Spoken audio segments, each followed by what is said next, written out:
Welcome back to Let's Play Sonic Forces. Last time we blew up the Death Egg, and this time we are in the end game, baby. Next part is going to be the final part. So, let's see how the difficulty is ramping up. It's not. Mission accomplished. The Phantom Ruby signal has gotten much weaker. This should effectively put a stop to the Doctor's greatest weapon. The Sonics have made an opening for us. We can't just let that go to waste. This is the moment we've been waiting for. Time to settle the score. Now that the Phantom Ruby is out of the way, we can finally smash Eggman into an omelet. Hey, don't count your chickens before you smash your eggs. Rouge is right. The fact that Eggman and Infinite are still around means we can't let our guard down. I just want everyone to get home safely, okay? All right, fine. Everyone get your game face on. The target is Eggman at the central tower. So this level had a lot of potential, in my opinion. It starts off kind of strong. I actually do like this 2D section right here. But the moment it goes into 3D, it kind of falters a little bit. The reason I say I really like it here is because I like the ramps that they've got going on. I think it's pretty dang fun. And I like this section right here, the top and bottom path. I think it's kind of neat. I like, again, the ramps. They're cool. And then right around here, starts losing a bit of steam, and I kind of just, like, it becomes a really standard level. One thing I will say about this level that I do not like at all is the way they've executed this turn right up here. You have to stop boosting for that turn, and I don't have a problem with that in general. There was something like that in Sonic Unleashed and Empire City.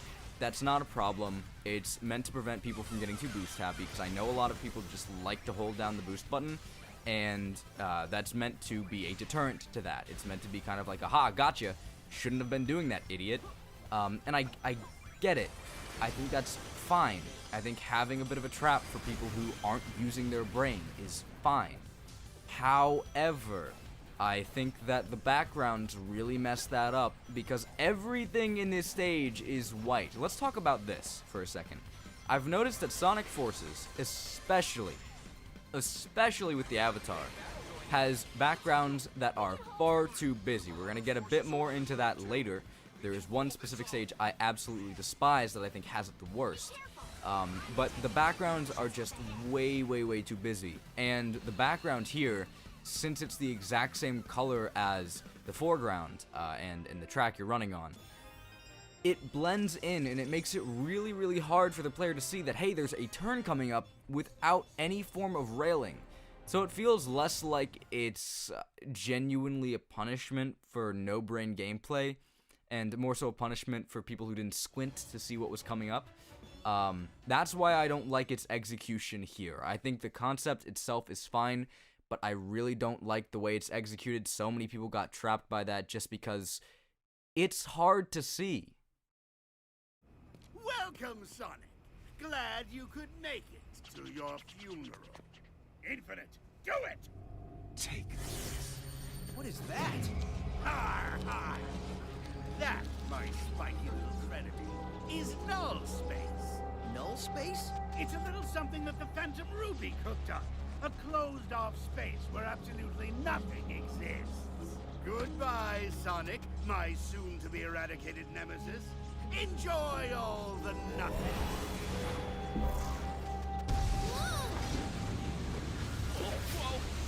Whoa! Buddy, don't! You'll be sucked in too!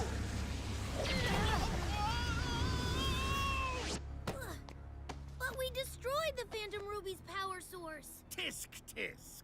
Since you always destroy the power source of my weapons, I decided to learn from my mistakes. I had a backup power source created under Metropolis. Welcome to the biggest moment of wasted potential in this game. This is Null Space, the one visually interesting area that they've shown off that is like super eye-catching, super crazy cool, and you double boost, and then it's done. It's over. That's it. That is Null Space. Other than the literal last seconds of the game, that is null space. We do not see it again until the very, very end of the game. Why? Why could they have not done one level that was just entirely null space? That would have been amazing. But no, here we are, back in the city. Oh boy. So this level right here is actually one I had to retry a little bit. This is another example of just the Lightning Wisp being the best way to go because, hey, guess what? He's got that fancy dancy light speed dash. So use the Lightning Wisp on for this one. Just a heads up. But yeah, everybody talks about null space, and I don't want to sound like a broken record, but it's just so devastatingly sad because it's genuinely really cool. And I think that would genuinely be just something for Sonic Forces to hold on to. You know, something unique for Sonic Forces to have. I just wish, you know, there was more of that, more of those ideas, more visually unique areas. Like, the visually unique areas they have aren't amazing. I've talked about one I've liked before, it was the forest area, and then there's this, which is fine, but it's just like really white and kind of bland in a way, and I don't know. Null Space was just like the pinnacle of what I personally think is super interesting visual-wise, and I thought we were gonna have a level in there, and that would have been sick, but alas, here we are. I won't complain about it any further. So. We've got less than an hour before Eggman's plan goes down. There's no more time. We have to break into the fortress now. Indeed, this is it. Our last opportunity to bring peace back into the world. But when the battle ends, we'll have to part with Sonic. I mean, this Sonic, won't we? Yes. If the Phantom Ruby is gone, I guess he'll be returned to his dimension. Thank you for everything, Sonic. I'll never forget what you did for us. Save the sentiments for later. This is not over yet. We still have a battle to fight. Exactly. This is our last chance. Give it everything you've got.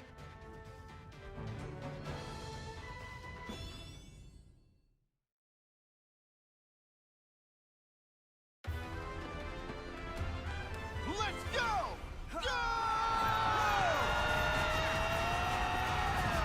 Take this!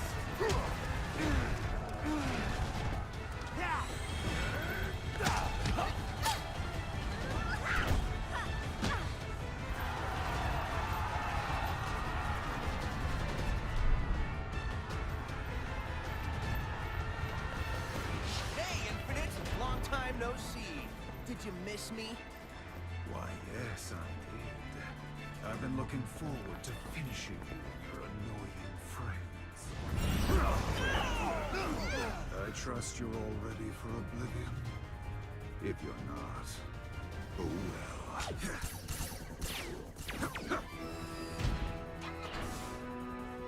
What?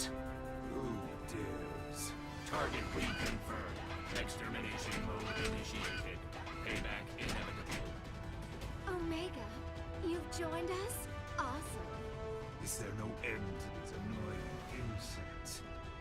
I will burn your resistance to ashes, and you along with it.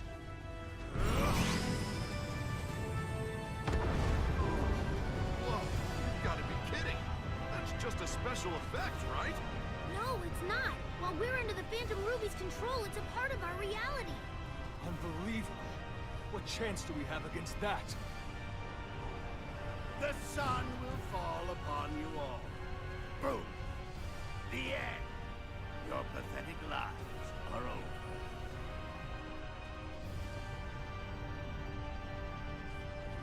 Look, it's reacting. Eggman said something about the Phantom Ruby prototypes. Let me see. Huh? Whoa, it is! He said the Phantom Ruby prototypes only react to the person who activated it. That must be you, buddy! Your courage and heroism are probably what triggered it. Just maybe, if you use this, it can make that sun disappear. Of course, we are the only person who can stop the literal sun from falling. But most importantly, this stage is terrible. I skip over most of it because I'm smart and I choose the burst Wispon, which allows you to skip most of the platforming. But it is... Ooh, it is not fun. First of all, I want to talk about something it does right, though. I do think that this is the best example of integrating Wispons and multiple pathways. Because you can pretty much choose any Wispon you want, and theoretically, you shouldn't be really any worse for wear. You can really just do anything. There are a lot of different multiple pathways for different Wispons, so really, you should be fine. This is kind of what I wanted the entire game to be, in a sense. Now, going on to the actual level itself. First of all, I was talking in the last level about a level that had really terrible backgrounds because it made it super hard to see your character. This right here. Look at this.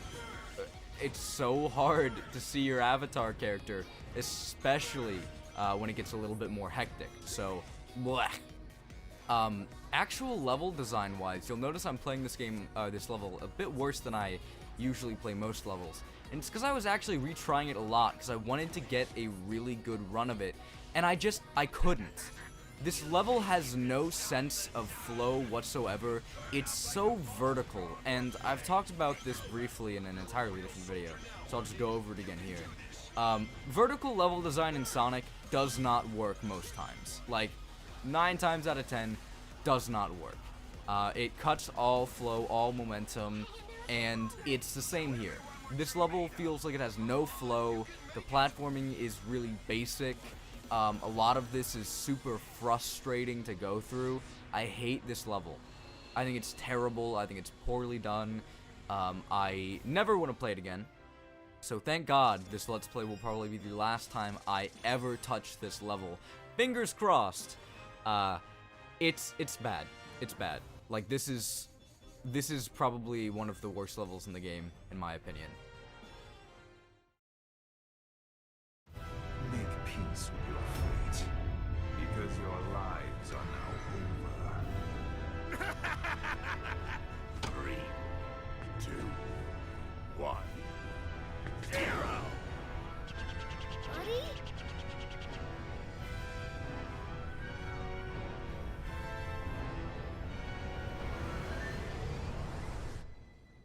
The sun! It's gone! What? What just happened?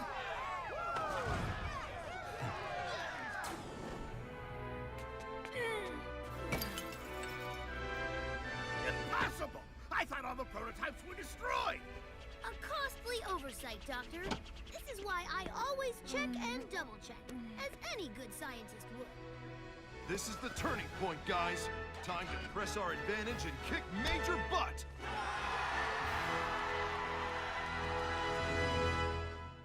Luckily, we are not ending off today's episode on a very terrible note, because this level that we have coming up is actually really fun. It's one of the ones that I have returned to the most, and it's because Mortar Canyon is one of the most unique levels in the game, design-wise. Because look at this. The level is going downwards. This is something that isn't in any other boost formula Sonic game, and some might say it's for good reason. It's because if you jump and you boost, you can skip over a lot of platforming, but that's what makes it so uniquely fun. Because if you know the level, if you know where certain platforming elements are, if you know what you're doing, you can skip over so much. And you can beat the level so quickly without having to do anything super crazy that, like, that's why it's so fun to me. That's why it's so fun. It's still too short, like most levels in this game, but just look at this. If you know what to do, I love this level. I think it's so fun to mess around with. I just wish it was a little bit longer, but hey, I can't complain too much. That's genuinely one of the levels that I've returned to the most. It's that and Network Terminal, and that's really about it. I think those are the 2 levels that I have gone back to the most. So we've kind of seen all of the levels that I really enjoying this game. And from this point onward, it is going to be a slow descent into madness. But that is for the finale. Until then.